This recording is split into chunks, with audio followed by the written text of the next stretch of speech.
नमस्कार, मैं कमलेश कबीर आपका एक बार फिर स्वागत करता हूं इस नए एपिसोड में।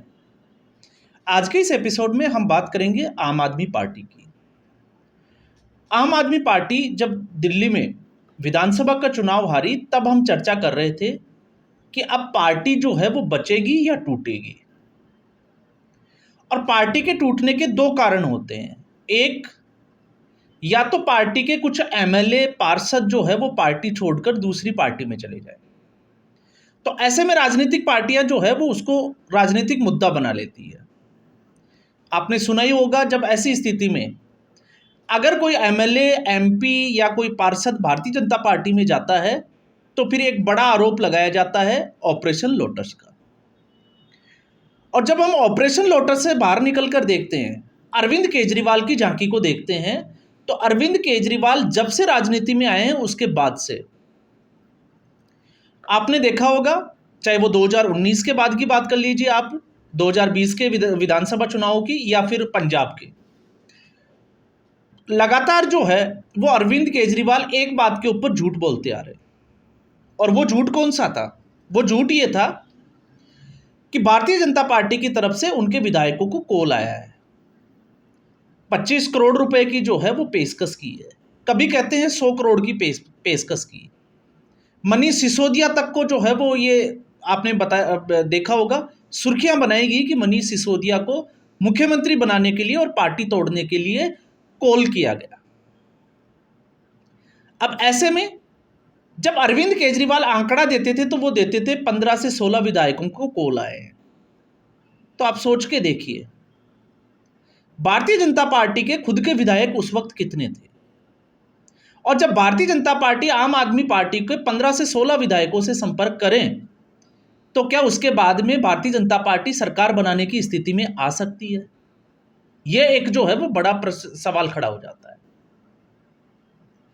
और फिर एक के बाद एक जो आम आदमी पार्टी को छोड़कर जो नेता या तो दूसरी पार्टियों में चले गए, उसके बाद में जो खुलासे हुए वो अपने आप में जो है वो आश्चर्यजनक थे। और उसमें जो निकल कर आया वो ये था कि अरविंद केजरीवाल खुद ही कॉल करवाते थे। तो ये आम आदमी पार्टी का पूरा एक इतिहास रहा है। इसी के आसपास जो है वो अरविंद केजरीवाल राजनीति करते थे। लेकिन 2020 के बाद में समय परिवर्तित हुआ और फिर उसके बाद में जैसे ही अरविंद केजरीवाल के ऊपर भ्रष्टाचार के आरोप लगे और पूरी पार्टी के नेता, बड़े नेताओं की अगर हम बात करें तो एक के बाद एक जो है वो तिहाड़ जेल का सफर करते रहे। अब यहां से आते हैं 2025 के विधानसभा चुनाव। तो 2025 के विधानसभा चुनाव का जो परिणाम था, जिसका पहले से ही हम जो है वो उसका विश्लेषण कर चुके थे कि अब की बार जो है वो आम आदमी पार्टी के लिए कौन कौन सी चुनौतियां हैं। और उसमें सबसे बड़ी चुनौती थी खुद अरविंद केजरीवाल। खुद अरविंद केजरीवाल का इनसिक्योर फील करना, असुरक्षित महसूस करना, और फिर उसके बाद में अरविंद केजरीवाल का दूसरे अपने विधायकों को और पार्षदों को काम नहीं करने देना। और इसके ऊपर हमने जब विधानसभा चुनाव हुए थे तब हमने जो है वो इसके ऊपर बात भी की थी। और ऐसा क्यों किया गया?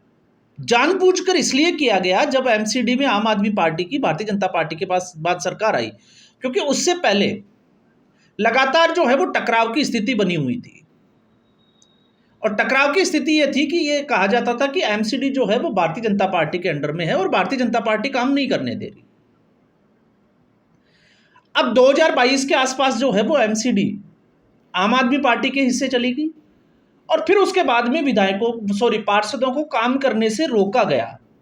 इसलिए रोका गया कि जनता को एक मैसेज दिया जाए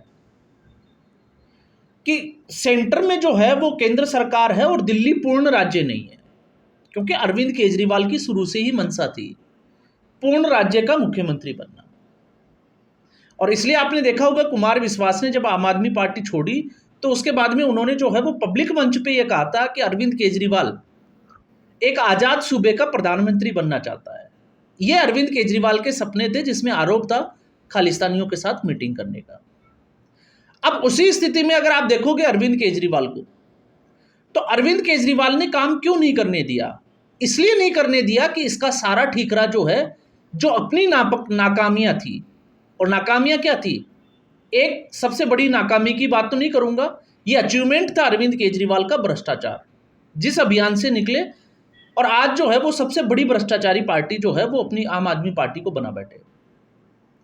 अब उसको कवर करने के लिए अरविंद केजरीवाल के पास दो ही रास्ते थे कि सारा जो ठीकरा है वो भारतीय जनता पार्टी के ऊपर फोड़ दिया जाए।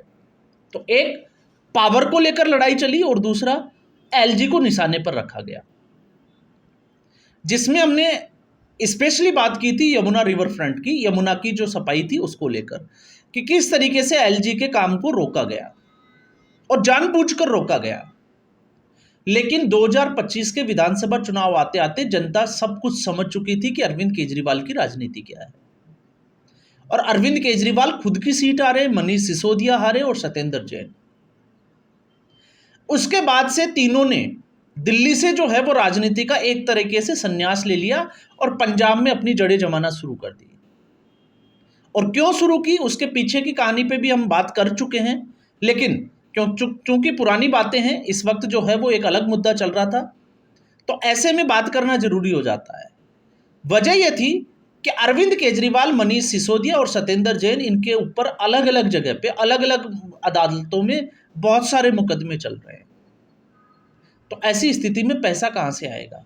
निजी तौर पे ये लोग जो है वो अपना केस लड़ नहीं सकते, तो इनको वकील की ज़रूरत है। तो ऐसे में अब ये पंजाब आ गए, तो अब पंजाब राज्य जो है वो पंजाब सरकार इनके ऊपर पैसा खर्च करेगी। अरविंद केजरीवाल की मंशा राज्यसभा में जो है वो सांसदी पाना, उस पर भी जो है वो हमने बहुत सारे वीडियो बना चुके हैं। लेकिन अब अरविंद केजरीवाल उस स्थिति में आ गया, एक स्थिति जो ये थी कि ऑपरेशन लोटस, तो ऑपरेशन लोटस के बजाय आम आदमी पार्टी के एमसीडी तो हाथ से पहले ही निकल चुकी, मेयर का पद भी जा चुका। अब ऐसी स्थिति में अरविंद केजरीवाल की पार्टी के लगभग 11 पार्षद पार्टी छोड़कर, और कुछ पुराने जो पार्षद थे उनके साथ में एक नई पार्टी बनाने जा रहे हैं, थर्ड फ्रंट खोलने जा रहे हैं। और उस पार्टी का नाम होगा इंद्रप्रस्थ विकास पार्टी। इंद्रप्रस्थ आपको पता होगा, दिल्ली का पुराना नाम, महाभारत काल का जो नाम था वो इंद्रप्रस्थ था, आपको पता ही होगा। उसके बारे में मुझे कुछ बताने की ज़रूरत नहीं है। तो ऐसी स्थिति में एक नई पार्टी की जो है वो घोषणा होने जा रही है, और उसकी जनक है आम आदमी पार्टी और अरविंद केजरीवाल का असंतोष। और उसमें जो है ये पार्टी जो बन रही है, ये हेमचंद गोयल, जो आम आदमी पार्टी के बड़े मजबूत नेता माने जाते हैं, मजबूत पार्षद, उनके नेतृत्व में बन रही है। और मुकेश गोयल जो है वो इसके अध्यक्ष होने जा रहे हैं।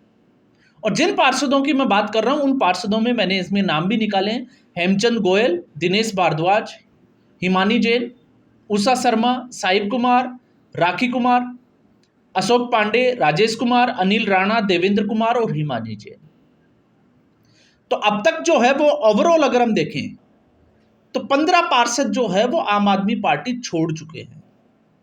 तो ये अब जो है वो शुरुआत भर है, और इस शुरुआत भर से आप अंदाजा लगा सकते हैं कि आने वाले समय में अब दिल्ली की राजनीति करना अरविंद केजरीवाल के लिए कितना मुश्किल होने वाला है। और अरविंद केजरीवाल जैसा चालाक नेता, जिस तरीके से अरविंद केजरीवाल ने राजनीति की थी, अरविंद केजरीवाल से ज़्यादा, या हम कहें कि बखूबी कोई जानता नहीं होगा। अरविंद केजरीवाल को अच्छे से पता था कि दिल्ली अब उनके लिए मुमकिन नहीं है। क्यों? क्योंकि एक वक्त तक वो कहते थे, अनपढ़, आपको पता होगा, चौथी पास राजा की कहानी सुनाकर दिल्ली का मालिक बताते थे। लेकिन दिल्ली में जो आम आदमी पार्टी ने किया, अरविंद केजरीवाल ने जो भरोसा तोड़ा, उसके बाद अरविंद केजरीवाल को पक्का भरोसा हो गया था कि अब यहाँ पर जो है वो उनकी दाल गलने वाली नहीं है। तो अब स्थिति ये थी कि पंजाब को किस तरीके से बचाया जाए, और जो भी कुछ किया जाएगा वो पंजाब से किया जाएगा। इसलिए आपने देखा कि सत्येंद्र जैन, मनीष सिसोदिया और अरविंद केजरीवाल खुद पंजाब में आकर जमा हो गए।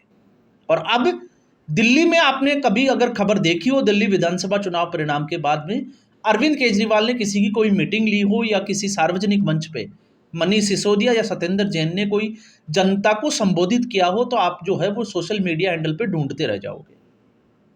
लेकिन पंजाब में भारी विरोध का सामना करते हुए भी ये रुके हुए हैं। और इसके पीछे आपने ये भी देखा कि उससे पहले ही विभव कुमार को सेट कर दिया था। क्यों किया था? अब उसमें जो है वो कुछ बताने की ज़रूरत नहीं है, क्योंकि पब्लिक डोमेन में ये सारी खबरें आप कह सकते हैं कि ट्रेंड कर चुकी है, और जनता को जो है वो समझ में आ रहा है। अब पंजाब को किस तरीके से बचाएगा अरविंद केजरीवाल, ये उसके लिए सबसे बड़ी चुनौती होने वाली है आने वाले समय में।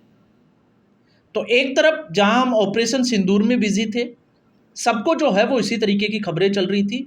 इन खबरों के बीच में अरविंद केजरीवाल के लिए एक बड़ी खबर आई है, जिसमें हम कह सकते हैं कि पाकिस्तान के बाद में अगर कोई सर्जिकल स्ट्राइक कहीं हुई है तो वो आम आदमी पार्टी की दिल्ली की सरकार में हुई।